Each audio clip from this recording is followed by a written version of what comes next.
I would have beat every heavyweight that ever lived before me.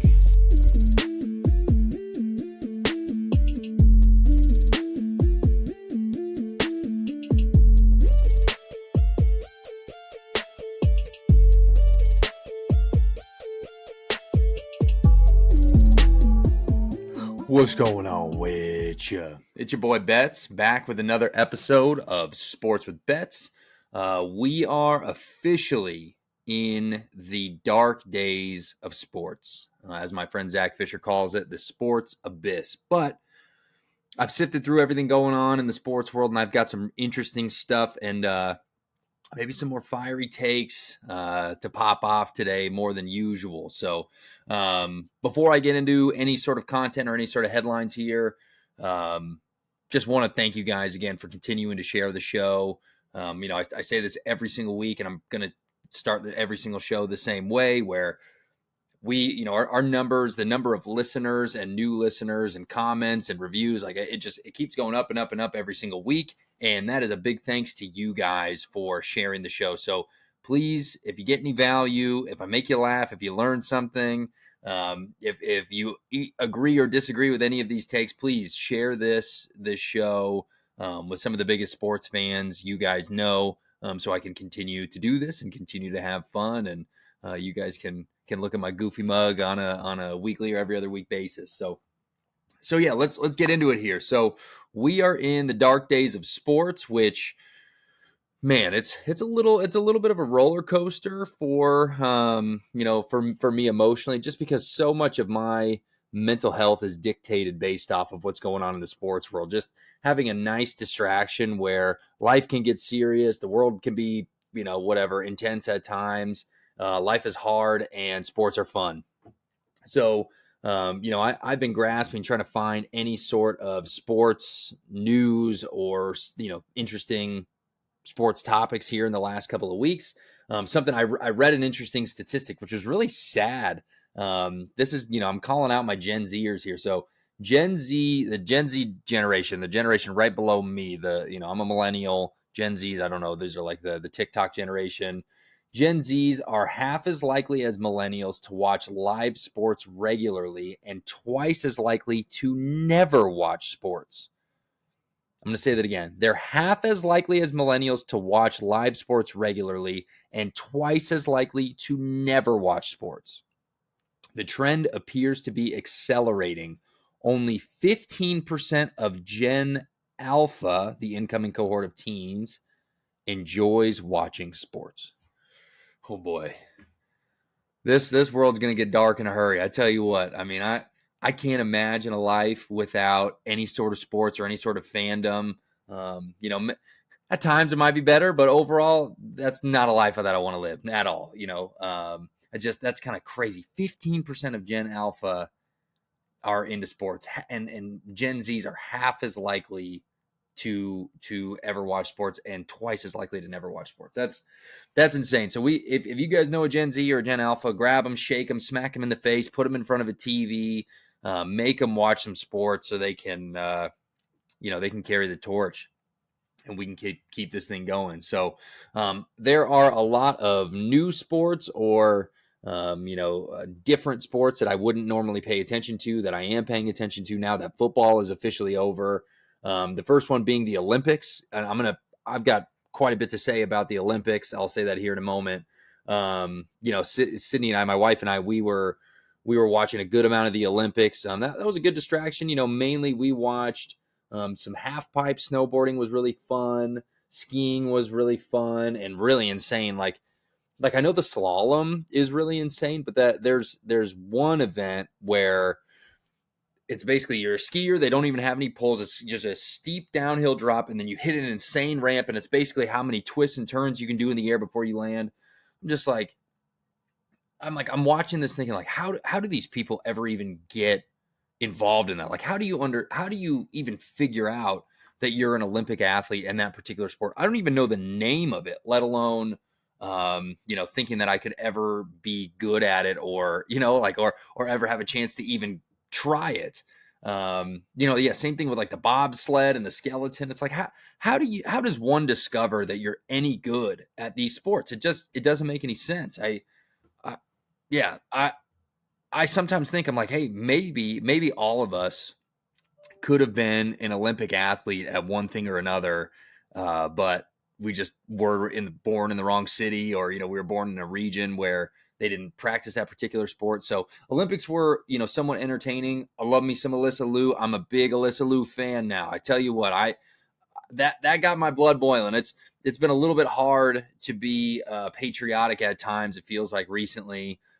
But watching Alyssa Liu made me proud to be an American, man. She's spectacular. And there was a clip that started going viral after she won gold in ice skating, where she threw out the first pitch. I don't even know what game it was. She threw out the first pitch in an MLB game, and before she throws out the first pitch, she like jumps off the mound and she does like an axle or a quick spin on like dirt, and I'm like, if you guys haven't seen the video, go find the video, because it's actually, it puts things into perspective how difficult it is what those those competitors do. It looks way crazier on the ground than it does on the ice for some reason. Yeah, so Alyssa Liu, I was super proud of, and then obviously had the hockey team, which I'm going to close the show talking about the hockey team. So Olympics have been a fun distraction. I kind of said this in last week's episode as well, where I'm starting to get into college basketball now, which is, I mean, perfect timing, because I believe the selection Sunday is like 2 or 3 weeks from now. I think it's the second week of March. So we're going to have the tournament, start here really, really soon within the next 2 weeks. We're going to have, conference championships and a lot of dramatic basketball here, meaningful basketball here at the end of the year. I don't know who I'm gonna root. I need to pick a team who I'm gonna root for. And obviously, like, I'm wearing my Nebraska gear. Just, this is what I wear. So I'm gonna root for Nebraska men's basketball. Do I think that they have a real chance to win the tournament? No, I don't think they have a real chance to win the tournament.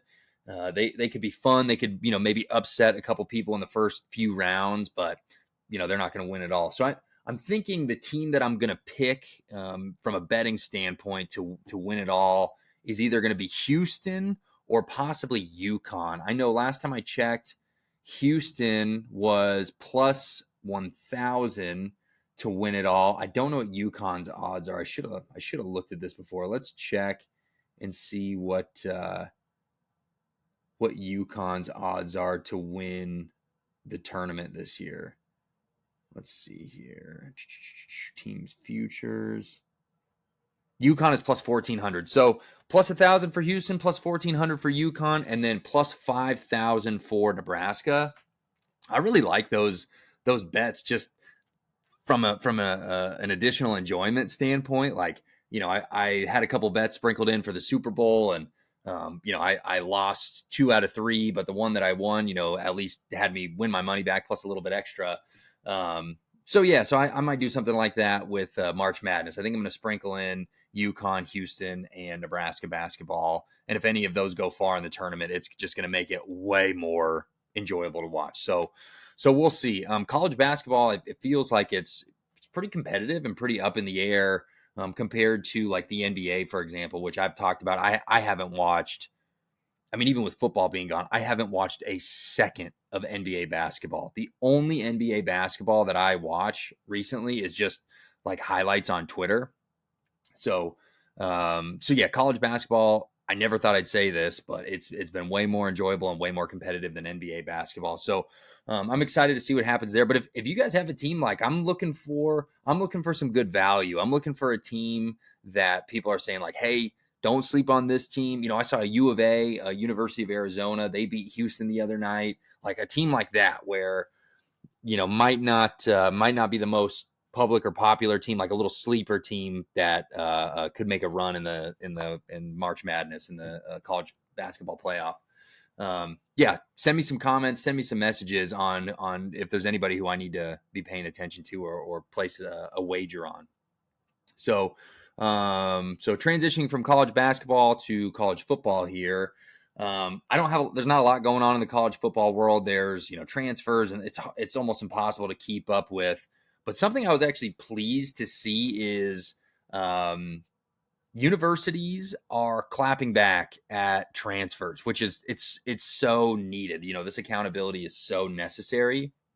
So I read this yesterday. So Cincinnati has filed a lawsuit against Brendan Sorsby, seeking $1 million buyout after his transfer to Texas Tech.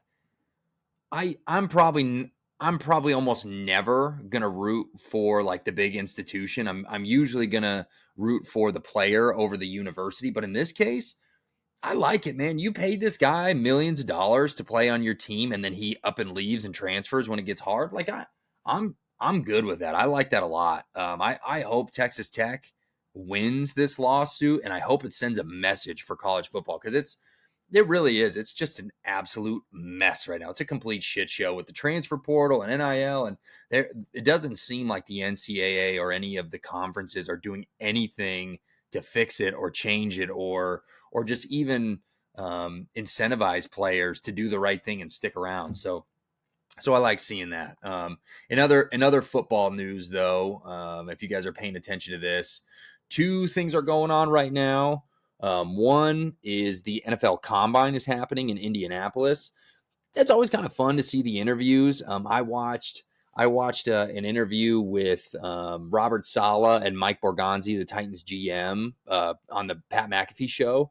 They were both on there together talking about the interview process, Brian Daboll, Cam Ward, what the culture is like, the new stadium, new logo. Like they talked about everything that I've been really curious of. So that was a phenomenal interview, and I'm just trying my best to not get too excited. We're still in the month of February, and about this time, last year I was convinced that the Titans were going to draft Cam Ward and turn everything around. So I'm trying to learn my lesson and just stay nice and calm. But man, it is so refreshing seeing a real leader, a real coach run my favorite team. It's the best. It's absolutely the best. And Borgonzi seems like a stud. They just made a move today, actually. They traded Tavondre Sweat to the Jets for Jermaine Johnson. It's a little heartbreaking. It's very bittersweet because Tavondre Sweat, man, I love rooting for that big boy. Like that, one of the biggest highlights that we've had in the last 2 years was Tavondre Sweat. I think it was a fumble recovery that he ran back. It was either that or it was like a tip pass and a pick six. I can't remember which one. He ended up running the ball, and it was Tavondre Sweat at the time. I think this still holds that he was the biggest and heaviest player to ever run the ball, and he ran fast. He stiff armed a guy to the ground. That was against the Bengals. Man, that was sick. So I've been a huge fan of Tavondre Sweat ever since we drafted him. I think he's got a bright future. I think the Jets are happy to have him. But Jermaine Johnson is just a better player. And the Titans needed an edge rusher. They needed a defensive end. They've got Jeffrey Simmons on the inside already holding it down. So I think this makes the draft really, really interesting because it was kind of presumed that the Jets were going to draft. Actually, I don't even know. I was reading online today. It was kind of presumed that the Jets were going to draft an interior lineman. But now that they've got an interior lineman, the door is wide open for them to take Reuben Bain, or one of the other premier edge rushers with the second overall pick. The Titans have been projected to take Reuben Bain, defensive end from Miami. That's all the predictions I've been seeing have pretty much pointed to that. So I'm really curious to see now what the Titans do now that they've got a Pro Bowl defensive end in Jermaine Johnson. And I could not be more excited to see Jermaine Johnson and Jeffrey Simmons under the coaching of Robert Saleh holding it down. So maybe the Titans' plan is to build a defense in free agency and then draft for their offense. That would be really interesting. I think that you need to get some help, some veteran help around Cam Ward. He's your centerpiece. He's your focal point. Like the best player on our team right now is on the defense in Jeffrey Simmons, but the future of the franchise is Cam Ward, and you need to get some experience around him. I saw that the Jets might franchise tag Breece Hall. I would love to see Breece Hall come to Tennessee. And then, I would love to see the Titans either draft another young wide receiver, or like I said, pick up a veteran leader on the outside. I heard Alec Pierce was a murmur for Tennessee that they could pick up. That could be cool, but it doesn't get me too excited. So a lot of stuff going on. Well, I don't know if the combine really changes things. Like they focus on weird things. Like I've been seeing everybody's talking about Ruben Bain's arm length. I mean, come on, guys. Give me a break. I've seen all these edits too where he's looking like he's got like T-Rex arms. It's hilarious. But at the same time, though, it's like, how much does arm length really matter? Like I remember hand width for quarterbacks at one point was a talking point as it pertains to the combine. I mean, I don't know. I don't know if any of that shit even matters. I think that the combine is kind of a spectacle. I don't think it makes a big difference. I think teams know who they've got. And I think they value, they value film and what they did in college and their one-on-one interviews with these athletes more than they care about 40-yard time or how much bench press they could, how many times they can rep 225. I mean, if your team is going to change their draft choice or their draft perspective based off of how many bench press reps you can do, or how quick you run a 40-yard dash or do a cone drill, like that's asinine. Probably some teams at the bottom of this list I'm going to talk about here might do that. So the other things, in addition to the combine, the other thing going on in the NFL right now is the NFL Players Association team survey rankings just came out. So the NFLPA surveys players and coaches and executives on, a number of different categories on facilities, team ownership, travel accommodations, the way they treat their families, the culture, all this good stuff. And they assign, letter grades to every NFL team. I never would have guessed that the number one ranked team across the board had the highest ranked was Miami again for a second year. It's crazy. How did you have such a stacked, totally loaded roster? Like they had Tua and Devon Achane and Tyreek Hill and Mike McDaniel was their head coach. And then on the defensive side of the ball, they had Jalen Ramsey and they had Chubb. And how do you have all these talented players? Jalen Waddle. And you constantly get ranked number one. Miami, if you guys haven't been to Miami, it's literally paradise. It's when you're there, it doesn't even feel real from somebody who's from Nebraska. You go down there and you're like, everybody is attractive. Everybody's tan. It's beautiful year round. It's freezing cold if it gets below 60, 70 degrees.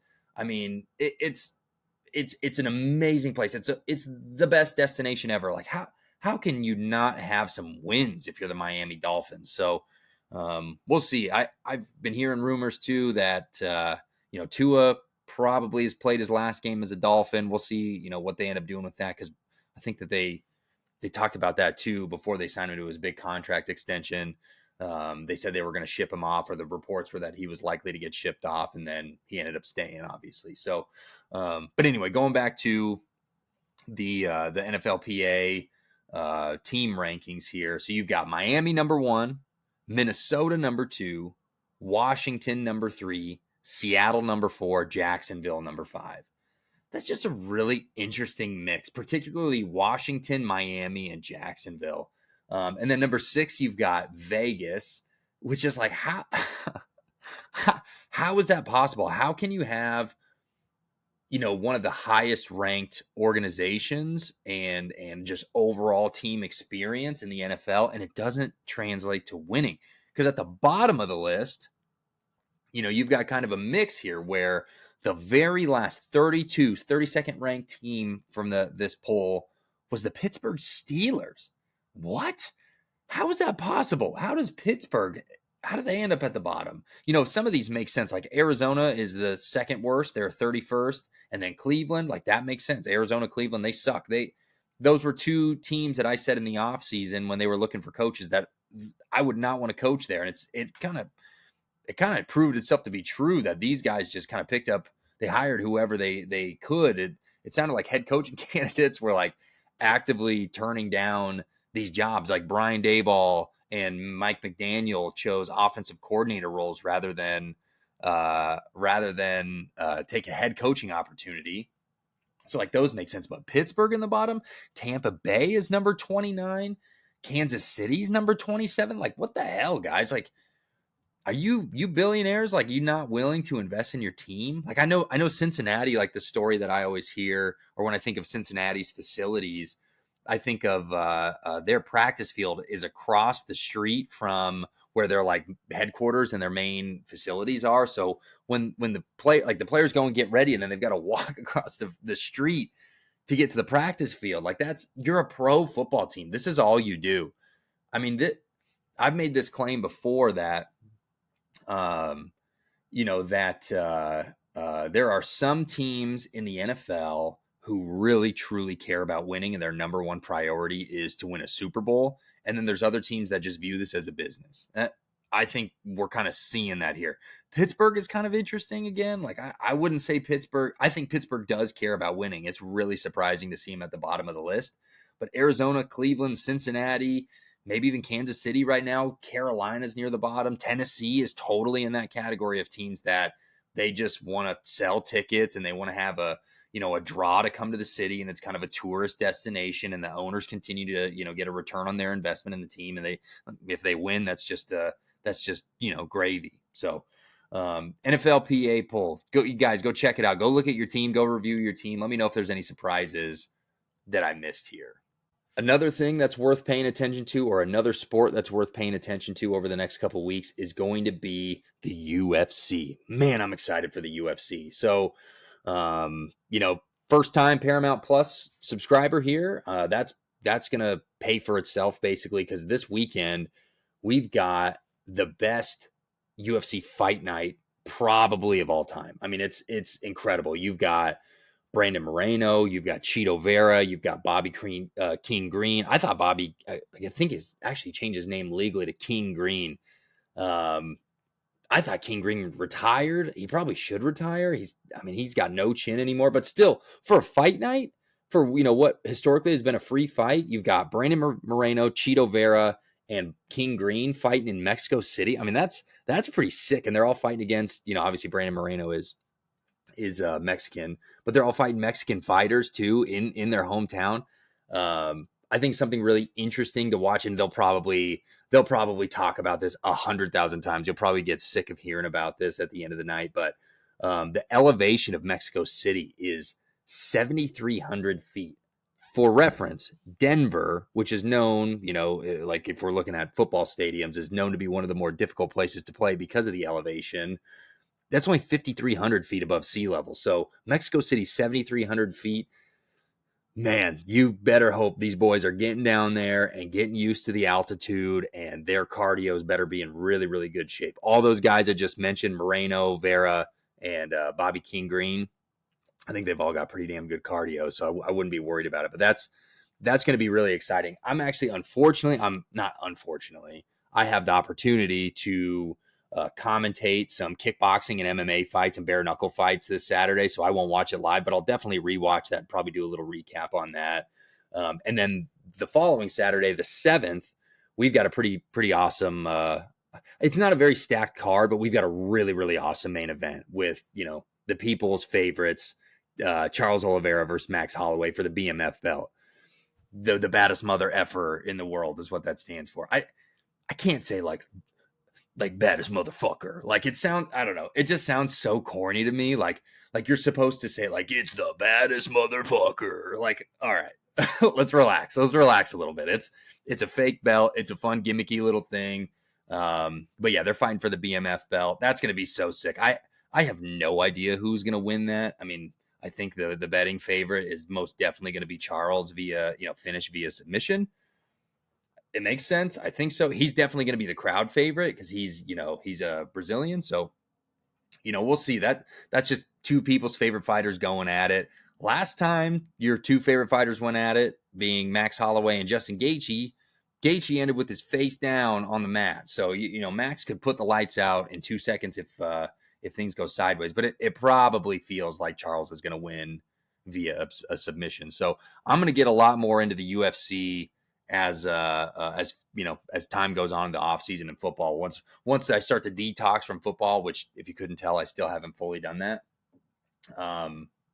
I'm gonna get way more into the UFC, and then football season comes around, and I care less about the UFC, and then there's the never-ending cycle. So, all right, and now the very last thing I want to talk about, I kind of planted a seed in the beginning of the show that I was going to talk about this, is USA hockey.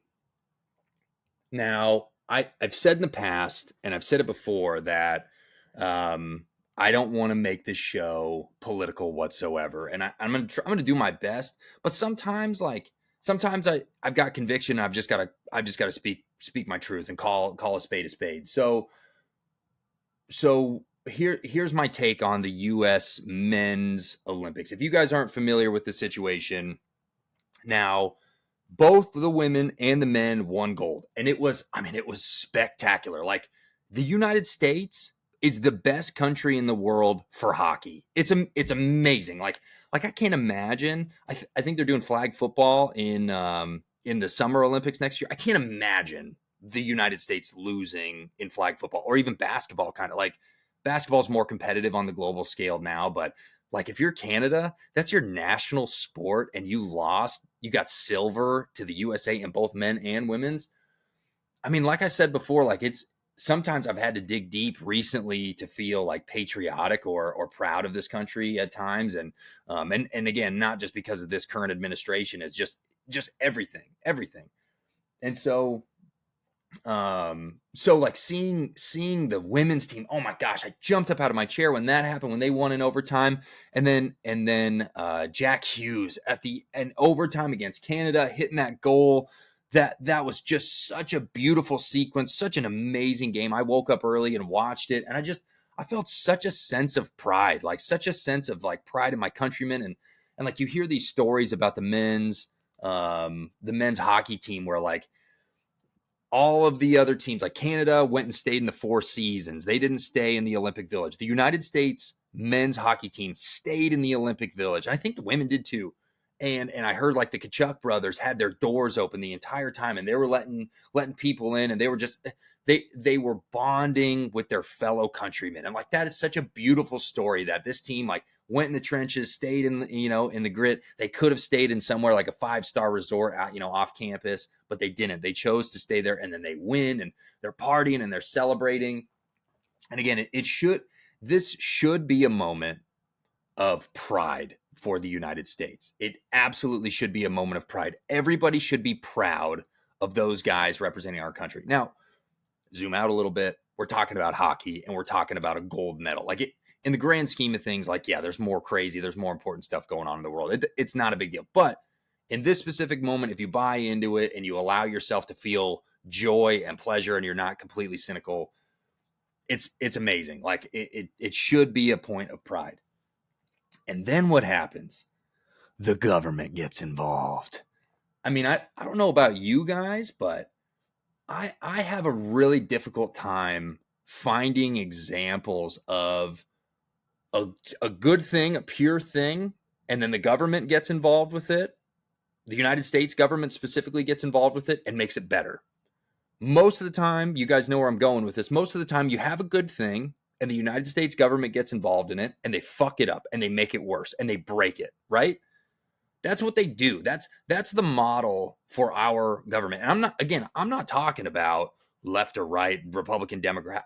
I'm so far past it, I literally don't give a shit about that whatsoever. I'm talking about everybody. There's a uniparty in Washington, and they like to get their grimy little fingers on everything and fuck it up and ruin it, and take pure moments and pure situations and hijack them and make them not good. So shortly after the USA men's team wins gold, they're partying, they're drinking beers, and this video surfaces of Kash Patel, our FBI director, chugging beers and partying in the locker room. I mean, like, Kash Patel's got the hottest seat in Washington right now. He's actively protecting pedophiles, and he's out here partying with the USA men's Olympic team. And then Trump calls them, and he makes a joke about the women's team, and they laugh, of course. And then the men's Olympic team goes to the State of the Union address, and it's like, oh, now it's a political issue, and now you have people taking sides and not celebrating the victory that was. It should be celebrated. It totally should be celebrated. It shouldn't be a political issue whatsoever. And my conviction, the reason why I'm even talking about this, like this might be the last time I bring up like specifics with my specific viewpoints. I say that now, but we'll see, is because I think this is by design. I think this is on purpose. And I just, if I can change one person's perspective or have one person think this way, I think it'll be worth it. That there is no left versus right. The USA men's Olympic team is not MAGA or whatever you want to call them. These are good old boys. These are tough, hard-nosed, super successful at their craft, boys who have been skating. They've dreamed about this their entire lives. And then the president of the United States calls them, and of course they're going to be agreeable and they're going to go along with it. Like the rooting for the USA men's Olympic team should not be a political talking point. And I think that the way that the elite or the Epstein class, whatever you want to call them, I've been calling them the Epstein class lately because that's kind of what they're proving to be. They they know that if they have us fight amongst ourselves, we're gonna look side to side, we're gonna look left and right, and we're not gonna look up and look at who's really pulling the strings. I think that this whole situation was completely hijacked by Washington to take a unifying situation, something that should instill a sense of pride in our country, and divide and make us bicker amongst each other online and do all this bullshit. And it's like, okay, now you've taken a good thing and you fucked it up. Congrats, government. That's what you do best. And you know what? There's probably going to be some people here who think that that's a little tinfoil hat of me to say. And I really don't care. And if you think that, let me just go ahead and prove you right, because it is. There's a psyop going on right now. It's crazy. Yeah, I do think that there's a bigger playbook going on right now. I'll gladly put my tinfoil hat on and say loud and proud that I think the government, anytime there's something that is going to unify us as Americans, they're going to go online, they're going to go in the trenches, they're going to send their people to that situation to make it a bias situation when it absolutely should not be. I'm wearing my tinfoil hat. I'm telling you, root for the United States men's hockey team. Those are good guys. It's a good situation. It's something that we should be proud of. Don't let that little 5'5" limp dick Kash Patel drinking beers in the locker room when he should be doing his job. Don't let him deter you. Don't let a stupid phone call and a stupid, bad tasting joke deter you from rooting for these guys, because it was a spectacular situation, and I'm proud of it. I'm proud of the U.S. men's Olympic team. So anyway, that's all I got to say about that. That's my show. That's how I'm closing here with the tinfoil hat on. Check it out. I use way too much tinfoil. I love you all. Thank you for tuning in. Please share the show. Spread this message. I love you. Goodbye.